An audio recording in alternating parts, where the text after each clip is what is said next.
Listen.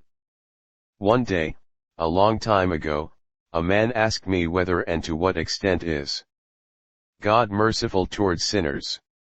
It was a sinner who asked that question, and although he had been forgiven, he could not believe that God had forgiven him completely. And I soothed his anxiety by means of parables.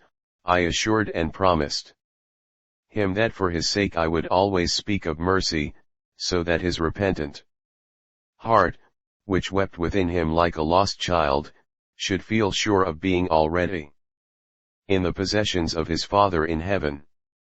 God is mercy because God is love. A servant of God must be merciful to imitate God.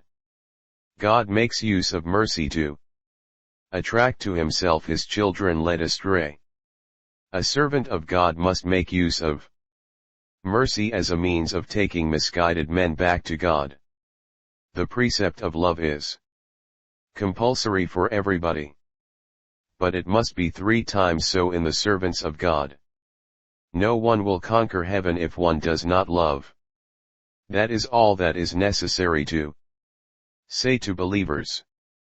But to the servants of God I say, you cannot make believers conquer heaven if you do not love them with perfect love. And who are you, who are crowding here around me? Most of you are children of God aiming at perfect life, at the blessed, hard, bright life of the servant of God and minister of the Christ. And which are your duties in such lives of servants and ministers? Complete love for God and complete love for your neighbor. Your aim is to serve. How? Taking back to God those whom the world, flesh, the demon have stolen from God.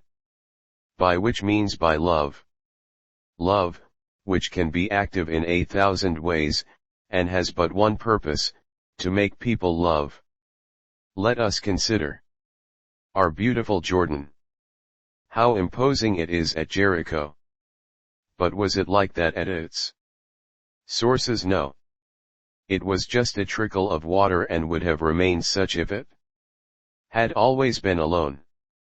Instead, from the mountains and hills on both sides of its valley, thousands of tributaries, either alone or made up by many rivulets, flow into its bed, and it grows more and more from the little silvery blue stream, so pleasant and joyful in its infancy, until it becomes the large solemn placid river, flowing like a sky blue ribbon between its fertile emerald banks. Such is love.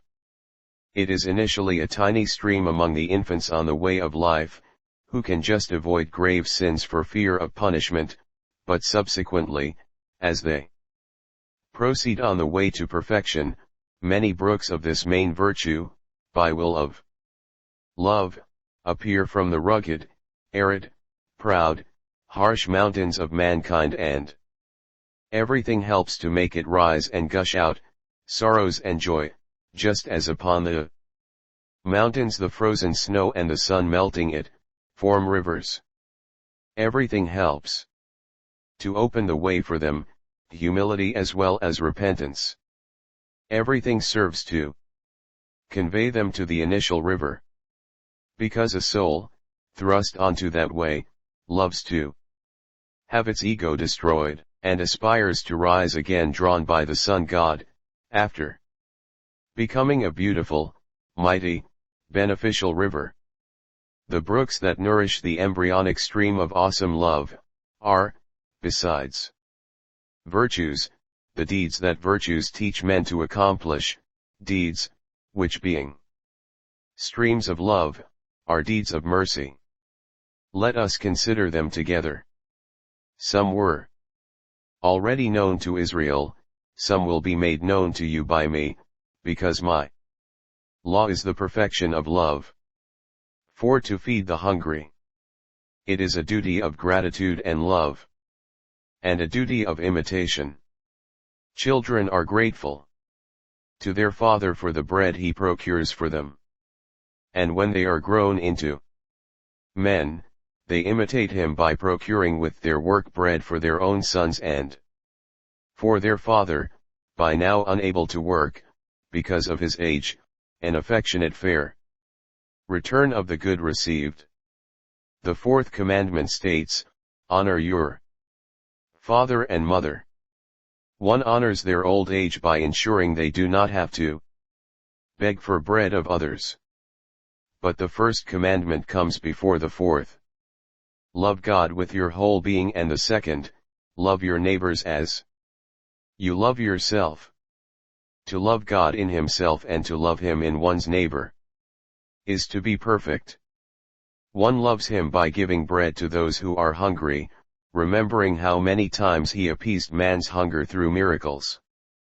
But without taking into account the gifts of manna and quails, let us consider the continuous miracle of corn, which germinates through the bounty of God, who gave men land suitable to be cultivated, and he adjusts and control winds, rain, heat, seasons, so that the seed may become an ear of wheat and the wheat bread. And was it not a miracle of his mercy the fact that by supernatural light he taught his guilty child that the tall slender grass, ending in golden ears of seed, smelling of the warm sun, enclosed in a hard cover of thorny scales, was food, which man had to pick, hull, pulverize, knead and bake. God taught man all that. And he taught him how to pick it, husk it, pound it, knead and bake it. He placed stones near the ears and water near the stone, and by means of the reflection of water and sun he lit the first fire on the earth, and the wind blew onto the fire some grains of wheat which were roasted, smelling pleasantly, so that man might understand that wheat is better when toasted by fire, than as it is in the ear, as birds eat it, or soaked in water, after being pulverized, as a sticky mash. Now that you eat the good bread baked in the family oven, do you not consider how much mercy is shown by the achievement of so much perfection in baking, and how much progress human knowledge has made from the first ear chewed as horses do, to the bread of today, and by whom? By the giver of bread. And the same applies to all kinds of food, which man, through beneficent enlightenment, has been able to single out among the plants and animals, which the Creator spread over the earth, a place of fatherly punishment for his guilty child.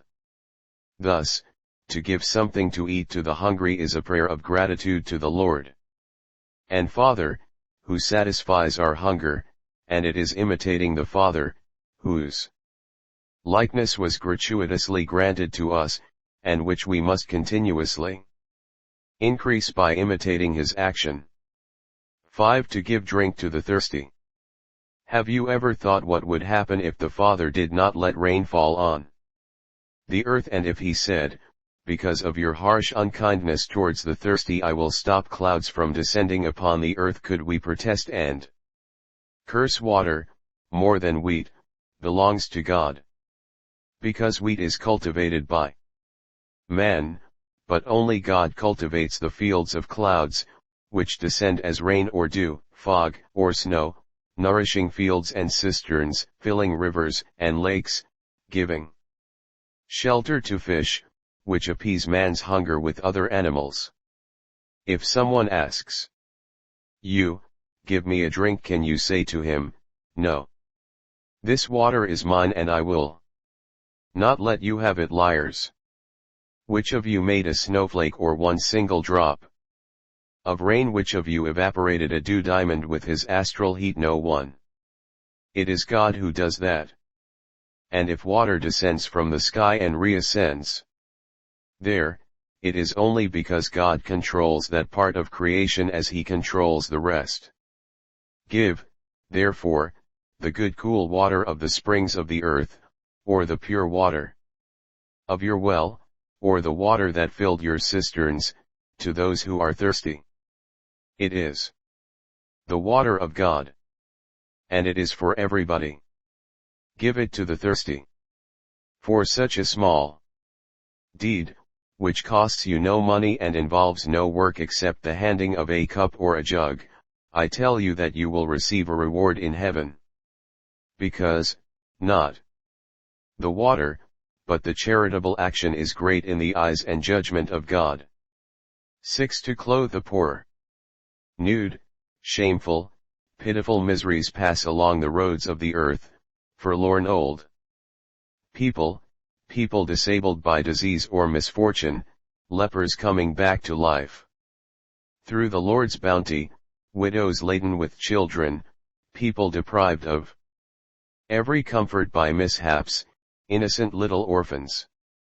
If my eyes scan the vast earth, I can see everywhere people who are naked or covered with rags, which hardly protect their decency but do not shelter them from the cold. And all those poor people look with downcast eyes at the wealthy people who pass by wearing soft garments and comfortable shoes.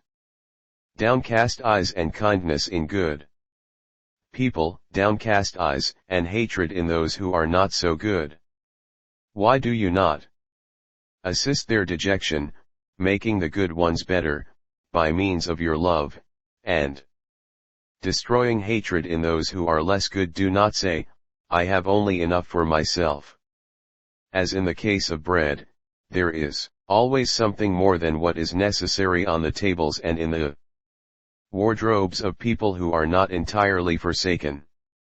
Among those who are now listening to me, there is more than one who from a cast-off garment made clothes for an orphan or a poor boy, and out of an old bed-sheet made swaddling bands for an innocent baby who had none. And there is one, a beggar, who for years shared the bread begged for with so much difficulty, with a leper who could not go and beg for it at the doorstep of rich people.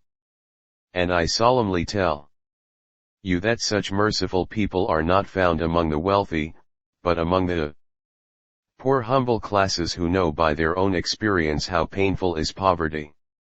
Here again, as for water and bread, consider that wool and linen with which you dress yourselves, come from animals and plants, which the Father created not only for the rich, but for all men.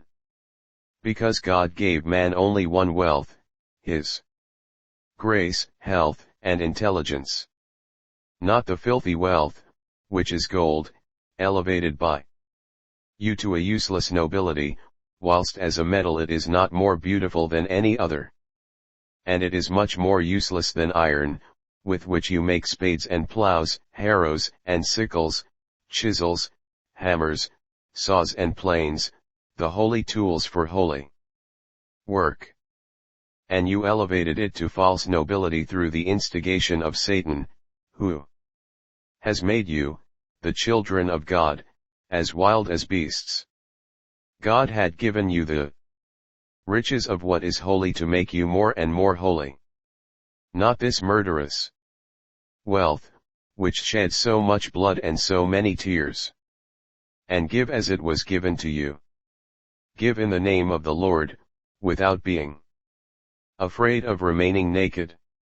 It would be better to die of cold, after stripping yourselves in favor of a beggar, than chill your hearts, even if clad in soft garments, through lack of charity. The warmth of a good action accomplished is more pleasant than the comfort of a mantle of pure wool, and the clad bodies of poor people speak to God, saying, Bless those who have clothed us.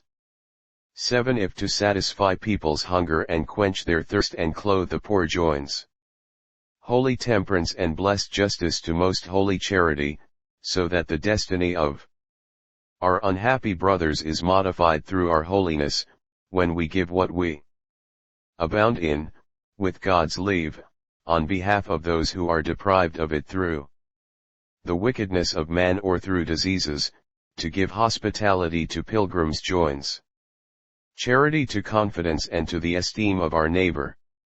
And that is a virtue, too, you know. A virtue that denotes honesty, besides charity, in those who possess it. Because he who is honest acts righteously, and as we generally think, That other people act as we do, so the confidence and simplicity believing that the words of other people are true, show that he who listens to them is one who speaks the truth in important and small matters and does not distrust what other people tell him. Why should one think of the pilgrim who is asking for shelter, and what about if he is a thief or a murderer? Are you so attached to your wealth, as to be afraid, because of it, of every stranger who arrives at your house? Are you so attached to your lives as to shudder with horror at the thought of being deprived of them? What do you think, that God cannot defend you from robbers? What are you afraid that a passerby may be a robber, and you are not afraid of the evil guest who robs you of what cannot be replaced? How many give hospitality to the demon in their hearts? I could say, everybody shelters capital sin, yet nobody fears that. Are wealth and life the only valuable things? Is perhaps eternity not more valuable, since you allow sin to rob you of it and kill it? O poor souls, robbed of their treasure and handed over to killers, as if they were trifles, whilst houses are locked and bolted, protecting with dogs and safes things that we cannot take with us when we die. Why should we see a robber in every pilgrim? We are all brothers. Houses should be open to brothers passing by. Is a pilgrim not of our same blood? Of course he is. He is of the blood of Adam and Eve. Is he not our brother? Why not? The Father is one only, God, who has given each of us an identical soul, as the Father only gives the children of the same marriage the same blood. Is he poor? Ensure that your spirit, deprived of the Lord's friendship, may not be poorer than he is. Are his clothes torn? Ensure that your soul may not be more torn by sin. Are his feet covered with mud or dust? Ensure that your ego may not be more worn by vices, than his dirty sandal has been worn by so much walking. Is his appearance unpleasant? Make sure that yours is not more unpleasant in the eyes of God. Does he speak a foreign language? Make sure that the language of your hearts is not incomprehensible in the city of God. You must see a brother in each pilgrim. We are all pilgrims going towards heaven, and we all knock at the doors along the way to heaven. And the doors are the patriarchs, the just, the angels and archangels, whom we implore to help and protect us, so that we may reach our goal, without becoming exhausted and dropping into the darkness of night, into the rigors of ice-cold weather, the praise of insidious wolves and jackals, of wicked passions and demons. As we want angels and saints to show us their love by giving us shelter and strength to proceed on our way, so let us do likewise to the pilgrims of the earth. And each time we open our homes and our arms, greeting a stranger with the sweet word of brother, and thinking of God, who knows him, I tell you that we will have gone many miles along the way leading to heaven. 8. To visit the sick. Truly, as men are pilgrims, so they are sick, and the sickness of the soul is the gravest. It is invisible and lethal. And yet people are not disgusted by it. A moral sore is not disgusting. The stench of vice is not nauseating. Demoniac frenzy is not frightening. The gangrene of a spiritual leper does not make anyone sick. The sepulchre full of rottenness of a man whose soul is dead and putrefied does not make anybody run away. He who approaches such impurities is not anathematized. How poor and narrow is the thought of man! But tell me, which is worth more, the spirit, or blood and flesh? Can matter corrupt what is immaterial simply by being close to it? No, I tell you it cannot. The value of the spirit is infinite as compared to flesh and blood, That is true, but the flesh is not more powerful than the spirit. And the spirit can be corrupted by spiritual things, not by material ones. If a man takes care of a leper, his spirit does not become leprous, on the contrary, because of his charity practiced heroically, to the extent of segregating himself in the valley of death out of pity for his brother, every stain of sin will be removed from him. Because charity is absolution from sin, and the first purification. Always bear in mind the following principle: what would I like done to me, if I were like him? And act as you would like other people to act on your behalf. Israel still has its ancient laws. But the day will come, and its dawn is no longer very far, when men will worship, as the symbol of absolute beauty, the image of one, who will be the material repetition of the man of sorrows of Isaiah and the tortured victim of David's psalm, who will become the Redeemer of mankind, because he made himself similar to a leper, and all those who are parched with thirst, ill, exhausted, weeping on the earth will hasten towards his wounds as deer rush to springs of water, and he will quench their thirst, will cure them, restore them, will comfort their souls and bodies, and the best believers will yearn to be like him, covered with wounds, shedding their blood, beaten, crowned with thorns, crucified, for the sake of men to be redeemed, continuing thus the work of the King of Kings and Redeemer of the world. You, who are still Israel, but are already putting on wings to fly to the kingdom of heaven, begin to consider, as from this moment, this new conception and evaluation of sickness, and while blessing God for keeping you in good health, bend over those who are suffering and dying. One of my apostles said one day to one of his brothers, "Do not be afraid to touch lepers. No disease will attack us by God's will." He was right. God protects his servants. But even if you were infected when curing sick people, you would be placed, in the next life, among the martyrs of love, to visit prisoners. Do you think that there are only criminals on galleys? One eye of human justice is blind and the other suffers from sight trouble, so that it mistakes camels for clouds and a snake for a flowery branch. It judges erroneously. Even more so, because those who preside over it often deliberately stir up clouds of smoke, so that it may see more erroneously. But even if prisoners were all robbers or killers, it would be wrong for us to become robbers and murderers by depriving them of the hope of forgiveness through our scorn. Poor prisoners! They dare not raise their eyes to God, laden as they are with their crimes. Their fetters really hurt their souls more than their feet. Woe to them if they despair of God. To the crime against their neighbor they would add the sin of despairing of forgiveness. The galley is expiation, just as dying on the scaffold.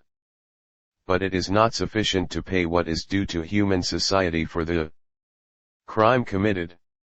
It is necessary to pay also and above all what is due to God, in order to expiate and have eternal life. But he who rebels and despairs, expiates only with regard to society. Let the convict or prisoner have the love of his brothers. It will be light in the dark. It will be a voice, a hand pointing upwards. While the voice says, "May my love tell you that God also loves you, as he put in my heart this love for you, my unfortunate brother," and light enables men to see God, their merciful Father. Let your charity go with greater reason to comfort the martyrs of human injustice, both those who are utterly innocent and those who have been led to Kill by a cruel force. Do not judge what has already been judged. You do not know why man was driven to kill. You do not realize that many times the man who kills is nothing but a dead person, an automaton devoid of reason, because a bloodless murder has deprived him of reason with cruel cowardly betrayal. God knows. That is enough. In the next life many galley slaves, murderers and robbers will be seen in heaven, whereas many, who seem to have been robbed and killed, will be seen in hell, because in actual fact the pseudo-victims were the true robbers of the peace, honesty, and trust of other people and the true murderers of hearts. They were victims only because they were the last to be struck, after they had been striking covertly for years. Murder and theft are sins. But between one who kills and robs because he is led to such crimes by others, and later repents, and one who induces others to sin and does not repent, the latter will be punished more severely, because he persuades others to commit sin, and does not feel remorse. Thus, by not passing judgment on them, be compassionate to prisoners. Always bear in mind that if all the murders and thefts of men were to be punished, few men and women would not die in galleys and on the scaffold. What shall we call those mothers who conceive but do not wish to give birth to the fruit of their wombs? Oh, do not let us pun. Let us call them frankly by their name, murderers. What shall we say about those men who steal other people's reputation and position simply what they are, thieves? What is the name for those men and women, who are adulterous or torture their relatives to the extent of driving them to homicide or suicide, and for the mighty ones of the earth who drive their subjects to desperation and through desperation to violence? Here it is, murderers. Well, is no one running away so you can see that we live without any worry among criminals, who have evaded justice, who crowd houses and towns, rub against us in streets, sleep in the same hotels as we do, and share food with us. And yet, who is without sin if God's finger should write on the wall of the room wherein the thoughts of man germinate, that is on man's forehead, words describing one as one was, is, or will be? Very few would bear the word innocent written in bright letters. The other foreheads would bear the words adulterers, murderers, thieves, killers, in letters as green as envy, or as black as treason, or as red as crime. So, without being proud, be merciful to your brothers, who from a human point of view have been less fortunate than you are, and are now on galleys expiating what you do not expiate, although guilty of the same crime. Your humility will improve by doing so. 10. To bury the dead. The contemplation of death is a lesson for life. I would like to take you all before death and say to you, endeavor to live as saints in order to have but this death, a temporary separation of the body from the soul, to rise thereafter triumphantly forever, all gathered together in utter happiness. We were all born nude. We all die, and our mortal remains are destined to putrefaction. Whether kings or beggars, as we were born so we die. And if the pomp of kings allows their corpses to be preserved for a longer period of time, decomposition is still the fate of dead flesh. What are mummies' flesh? No. They are matter fossilized by resins, lignified matter. It is not a prey to worms, as it has been altered and burned by essences, but it is a prey to woodworms, just like old wood. But dust becomes dust once again, because God said so. And yet only because that dust enveloped the spirit and was vivified by it, like something that touched the glory of God, such is the soul of man, we must conclude that it is sanctified dust, not unlike the objects that have been in contact with the tabernacle.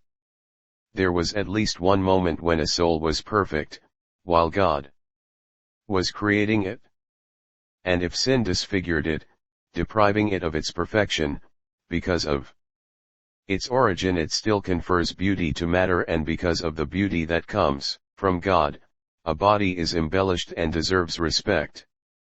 We are temples, and as such we deserve to be honored, as the places where the tabernacle stopped were always honored. Grant, therefore, the dead the charity of an honorable rest while awaiting resurrection, and in the wonderful harmony of the human body contemplate the divine mind and hand that conceived and modeled it so perfectly, and venerate the work of the Lord also in its remains. 11. But man is not only flesh and blood. He is also soul and mind. The latter suffer as well, and are to be assisted mercifully. There are ignorant people who do wrong only because they do not know good. How many do not know or know wrongly the things of God and even moral laws?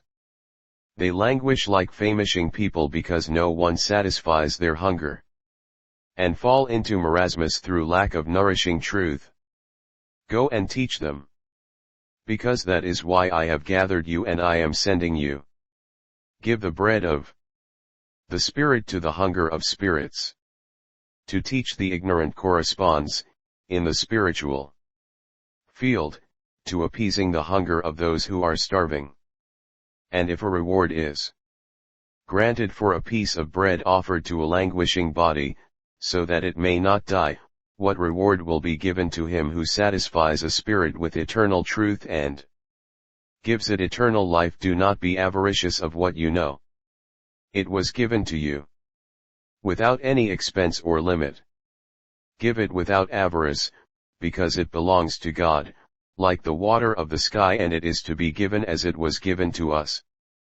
12. Be not avaricious or proud of what you know, but give with humble generosity, and give the limpid charitable relief of prayer to the living and to the dead who thirst for graces. Water is not to be refused to parched throats. What is therefore to be given to the hearts of anguished living people, and what to the expiating souls of the dead? Prayers, prayers that are prolific because they are full of love and spirit of mortification. Prayer must be true, not mechanical like the noise of a wheel on the road. Is it the noise or the wheel that makes a cart proceed? It is the wheel that wears itself out to move the cart forward. The same applies to vocal mechanical prayer and to active prayer. The former is sound and nothing else. The latter is work, in which strength wears out and suffering increases, but it attains its goal. Pray more by means of mortification than with your lips, and you will give relief to the living and the dead, fulfilling the second work of spiritual mercy. The world will be saved more by the prayers of those who know how to pray, than by useless rumbling deadly battles. 13. Many people in the world believe, but they do not believe firmly. They waver as if they were drawn in opposite directions, and without proceeding by one step only, they wear their strength out unsuccessfully. They are the doubtful ones. Those who hesitate, saying, but, if, and then. Those who ask, will it really be thus, and if it were not so, shall I be able, and if I am not successful, and so on. They are like bare vines, which do not climb up unless they find something to cling to, and even when they do find it, they dangle to and fro, and it is not only necessary to find a support for them, but one must guide them onto it at each turn every day. Oh! They really try one's patience and charity more than a backward child. But In the name of the Lord, do not abandon them. Give bright faith, ardent strength, to those prisoners of themselves and of their hazy disease. Guide them towards the sun and the sky. Be masters and fathers to those dubious minds without tiring or losing your patience. They discourage you very well. How often you discourage me, and even more the Father who is in heaven, and who must often think that the word seems to have become flesh in vain, since men still hesitate, even now that they hear the word of God speak. You will not presume that you are of greater worth than God is or I am. So open the prisons of these prisoners of but and if. Relieve them from their chains of, shall I be able, if I am not successful? Convince them that it is enough to do one's best and God is satisfied. And if you see them fall off their support, do not pass by ignoring them, but lift them up once again. Like mothers, who do not pass by if their child falls, but they stop, pick him up, clean him, comfort him and hold him until he is no longer afraid of falling again. And they do so for months and years if the boy's legs are weak. 14. Clothe those who are naked spiritually by forgiving those who offend you. Offenses are against charity. Lack of charity divests one of God. So he who offends becomes naked, and only the forgiveness of the offended person can put clothes back on such nudity, because he brings God back to it. God waits for the offended person to forgive before he forgives both the person offended by man, and the offender of man and of God. Because, let us admit it, there is no one who has not given offense to his Lord. But God forgives us if we forgive our neighbor, and forgives our neighbor if the person offended forgives. It will be done to you as you do to others. Forgive, therefore, if you wish to be forgiven. And you will rejoice in heaven for your charitable behavior, as if a mantle studded with stars were placed on your holy shoulders. 15. Be merciful to those who are weeping. They have been wounded by life and their hearts are grieved in their affections. Do not lock yourselves up in your serenity as in a stronghold. Weep with those who are weeping, comfort who is distressed, console the loneliness of those who have been deprived of a relative by death. Be fathers to orphans, sons to parents, brothers to one another. Love. Why love only those who are happy? They already have their share of sunshine. Love the weeping. They are the least amiable for the world. But the world is not aware of the value of tears. You are. Love, therefore, those who are weeping. Love them if they are resigned in their grief. Love them even more if they rebel against their sorrow. Do not reproach them, but kindly convince them of the truth of grief and the utility of sorrow. Through the veil of tears they may see the face of God deformed, and his countenance full of revengeful arrogance. No. Do not be scandalous. It is only a hallucination brought about by the fever of grief. Assist them so that their temperature may abate. Let your fresh faith be like ice applied to a delirious patient. And when the raging fever drops and is followed by the seediness and torpid hebetude typical of those who come out of a trauma, then speak to them once again of God, as of something new, kindly and patiently, as you would deal with children who have become backward through disease. Oh! A lovely tale, told to amuse man, the eternal child. And then be quiet. Do not impose. A soul works by itself. Assist it with caresses and prayer. And when it asks, so it was not God, reply, no. He did not want to hurt you, because he loves you, also on behalf of those who no longer love you because of death or other reasons. And when the soul says, "But I accused him," say, "He has forgotten it, because it was your fever."